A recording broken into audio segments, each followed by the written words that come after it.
Après la mobilisation en demi-teinte contre la réforme du Code du travail, FO et la CGT vont tenter de rassembler les salariés du privé et du public, ce jeudi, contre les réformes libérales du gouvernement Emmanuel Macron. Des dizaines de rassemblements sont prévus dans toute la France, comme à Paris à partir de 14 h sur la place de la République, à Marseille à 10 h 30 sur le Vieux-Port ou encore à Lyon à 11 h 30 à la gare de la Part-Dieu. Ce mouvement devrait avoir un impact limité dans les gares et les aéroports.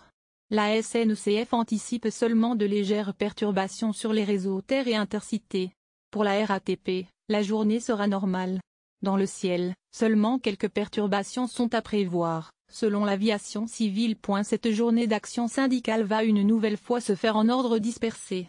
Si le syndicat FO, un peu poussé par sa base, s'est joint à ce mouvement, la CFDT et la CFE-CGC ont fait le choix, même s'ils critiquent les ordonnances et les mesures d'économie dans la fonction publique, de négocier sur le nouveau volet des réformes sociales engagées par le gouvernement. Apprentissage, formation professionnelle, assurance chômage.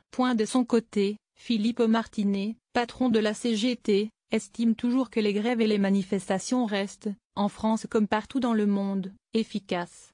Pour le gouvernement, la page des ordonnances est tournée, même si le projet de loi de ratification doit encore être débattu à l'Assemblée nationale du 21 au 24 novembre avant un vote le 28. Muriel Pénicaud, la ministre du Travail, se dit convaincue que cette réforme va protéger les salariés et libérer les capacités d'initiative des entreprises. Dans un autre registre, plusieurs organisations lycéennes, étudiantes ou enseignantes UNEF, SNESUPSU, UNL ont aussi appelé à manifester ce jeudi pour contester le projet de loi redéfinissant les modalités d'entrée à l'université.